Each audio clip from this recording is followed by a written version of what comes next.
Selamat datang di channel Kawan Bisnis. Saya Felicia Wikastari. Senang sekali ketemu Kawan Bisnis hari ini. Saya akan men-sharing mengenai gimana cara marketing sosial media ala Joska. Nah, sebenarnya saya prihatin sekali terhadap korban-korban malpraktek dari jasa perencanaan keuangan Joska. Tapi mengapa sih para klien ini malah datang ke Joska, yang banyak yang menganggap Joska ini perusahaan yang kurang kompeten. Banyak perencana keuangan yang lebih kompeten. Tapi mengapa klien-kliennya banyak sekali juga ya datang ke Joska? Itu karena mereka sukses dalam sosial media marketingnya. Gimana sih untuk bisa mempunyai sosial media marketingnya efektif seperti Joska? Kita simak setelah yang satu ini.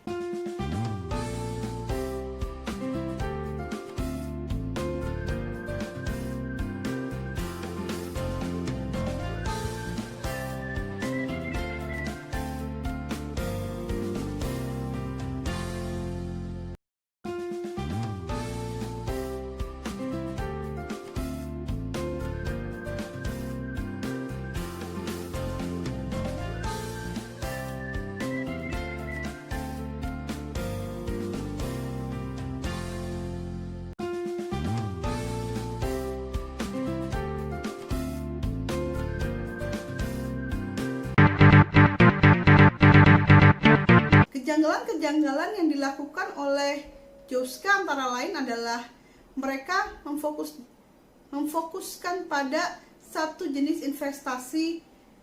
Biasanya untuk perencana keuangan independen, mereka mempunyai lebih banyak diversifikasi portofolio agar bisa kliennya mencapai tujuan investasinya. Kemudian di saham gorengan pun harusnya kalau sampai 100% agak-agak janggal menurut saya ya. Dan kemudian saya dengar juga Joska melakukan jual beli saham atas nama klien. Biasanya klien sendiri yang melakukan apa yang direncanakan bersama dengan perusahaan financial planner. Kemudian yang berikutnya adalah jika sangat drastis perubahan dari profit atau kerugian saham tersebut, biasanya itu dilakukan peninjauan ulang terhadap investasi tersebut, sehingga tidak sangat mengganggu terhadap perencanaan keuangan yang sudah dilakukan. Jadi istilahnya dijual dulu jika terlalu berlebihan, tidak ditahan. Dan kemudian satu lagi yang paling parah adalah sebagai perencanaan keuangan independen harusnya juga tidak mengalami benturan kepentingan terhadap kepentingan dirinya sendiri. Karena saya lihat dari foundernya Joska pernah membicarakan proyek bersama dengan pemegang perusahaan dari LUCK ini, sehingga saya pikir mungkin tujuannya dari founder Joska ini baik, yaitu membantu perusahaan yang dia sudah taken project, dan juga pengen membantu kliennya karena mungkin dikatakan oleh perusahaan tersebut bahwa mereka akan growing nilai sahamnya, sehingga sebagai perencana keuangan independennya tersebut itu jadi konflik of interest dan tidak bisa menyelamatkan kedua-duanya, sehingga akibatnya klien-kliennya mengalami loss yang cukup besar.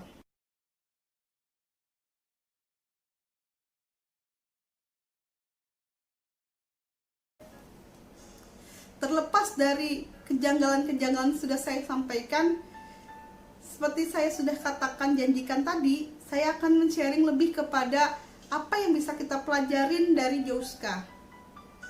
Mengapa mereka memiliki fanbase atau klien-klien yang banyak? Saya dengar dari korban-korbannya, mereka tertarik awalnya karena mengikuti sosial media marketing yang dilakukan oleh Joska, terutama pada IG dan Twitternya. Yang saya pikir bagus adalah mereka melakukan sosial media marketing dengan cara storytelling yang bagus. Nah, kenapa ketertarikan saya membahas Yoska? Bukan karena saya pengen ikut-ikutan terkenal sih sebenarnya. Karena saya sebenarnya pengen bahas hal lain hari ini, yaitu tentang ketertarikan saya yang sudah lama, bagaimana supaya perusahaan bisa berkembang jangka panjang. Tapi ini saya merasa jadi urgent untuk saya dari tadi mencari mengenai Yoska itu sampai ngabisin waktu untuk hari ini. Karena tadi malam saya mengikuti sebuah kelas yang dilakukan oleh sekelas Facebook yang tadi malam topiknya adalah tentang storytelling yang disampaikan oleh Pak Richie Wirian. Beliau mengatakan bahwa saat ini spending time yang dilakukan oleh para netizen itu makin lama makin sedikit spend waktunya. Kita hanya men-swipe saja jika tidak tertarik. Tapi storytelling meng-engage dari pembaca untuk netizen ya, untuk lebih lama berada di situ, dan karena storytelling itu menarik. Nah, storytelling seperti apa sih yang bagus yang dilakukan oleh Yoska? Menurut pendapat saya, 1, ceritanya relevan dengan target marketnya. Target market di sini adalah orang-orang muda yang mungkin punya pendapatan menengah, yang pengen juga membangun keluarga dan banyak keperluan lain, sehingga kekhawatiran yang mereka rasakan itu dituangkan pada cerita ini. Yang nomor 2 adalah ceritanya dengan bahasa sehari-hari, easy to digest. Kebanyakan dari financial planner itu memberikan terlalu berat teori-teori dan lain-lain, agak berat bahasanya sehingga ya orang sih bermanfaat gitu kalau membaca itu, tapi nggak engage terhadap apa yang mereka rasakan sehari-hari dari gaya bahasa mereka. Yang nomor 3 adalah ceritanya menarik kayak drama Korea. Nah, ini membuat para netizen yang awalnya hanya lihat-lihat saja jadi tertarik, jadi peduli terhadap tokoh tersebut karena mungkin merasa sedih dan lain-lain. Nanti akan saya sharing satu ceritanya yang saya temukan ya dari internet. Walaupun sebenarnya banyak yang pengen saya lihat sih, saya liatin ya, maksudnya banyak yang saya pengen liatin. Kemarin saya sempat buka IG-nya, memang bagus-bagus sih ceritanya, cuman sempat udah ditutup, saya jadi gak bisa lihat lagi tuh, dan gak bisa saya sharing. Padahal hampir seharian ini saya mencari-cari gak ketemu, cuman ketemu satu cerita. Nanti saya coba sharing ya. Jadi membuat para pembaca itu care terhadap tokoh tersebut. Kalau kawan bisnis pengen tahu apa sih hal-hal yang membuat sebuah story itu jadi menarik, make me care dan lain-lain, mungkin saya akan share beberapa link mengenai gimana cara membuat storytelling yang baik. Walaupun saya sendiri pun masih perlu belajar untuk hal ini. Mereka membuat call to action terhadap dream yang akan tercapai oleh klien. Buat call to action tersembunyi agar impian dari tokoh cerita tersebut dapat dicapai. Jadi kekhawatiran dari fans-fansnya Yoska ini adalah misalnya pendidikan anak dan lain-lain, dan mereka membuat story.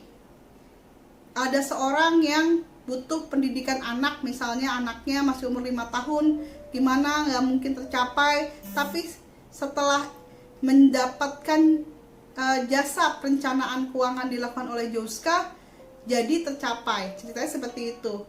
Orang memang senang mendengar hal-hal yang orang mencapai impian, tokoh tersebut mencapai impiannya, apalagi impian tersebut sama dengan relevan dengan calon-calon customer dari Joska ini. Dan tambahan bonus, mereka membuatnya tidak dalam story yang panjang malas dibaca.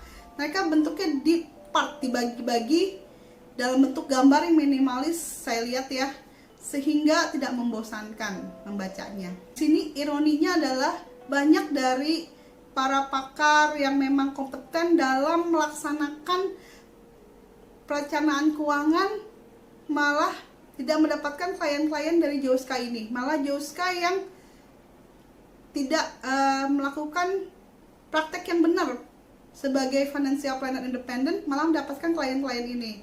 Kenapa? Karena saya mengutip seorang teman saya yang adalah pakar sosial media, yaitu Tuhu Nugraha, pernah sharing sama saya. Orang yang tidak terlalu ahli kalau bicara terus-menerus di sosial media akan dianggap ahli dibanding orang yang benar-benar ahli tapi nggak pernah bicara di sosial media.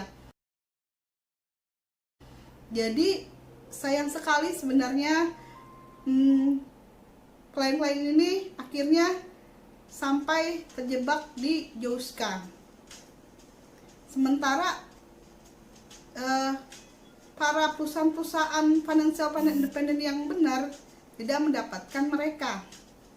Nah, harapan saya atau moral story dari sharing ini adalah kalau memang ahli di dalam suatu bidang, bicaralah sering di sosial media melalui storytelling. Kalau memang pemalu, mungkin nggak usah harus kelihatan wajahnya seperti Joska, juga nggak terlalu memperlihatkan seorang lagi ngomong atau gimana. Mereka itu melalui story-story yang menarik dalam bentuk tulisan. Kemudian nomor 2, bertindaklah sesuai etika. Bagi yang memang ahli di bidangnya, konsultan, cobalah sesuai dengan etika melakukan bisnisnya sehingga membawa manfaat bagi para klien-kliennya. Karena sepintar-pintarnya bangkai ditutupin, baunya tetap tercium juga. Jadi intinya coba lakukan segala hal dengan sesuai etika. Nah, akhir kata dari saya, mudah-mudahan semua yang menjadi korban bisa pulih kembali nilai investasinya dan bisa mendapatkan harapan-harapannya dari uang investasinya untuk mencapai rencana keuangan mereka, dan juga untuk tim Joska bisa mengambil pelajaran berharga dari peristiwa ini. Demikian sharing dari saya hari ini. Semoga bermanfaat buat kawan bisnis semua. Jangan lupa klik like, komen, dan subscribe jika dirasa bermanfaat. Sampai bertemu lagi.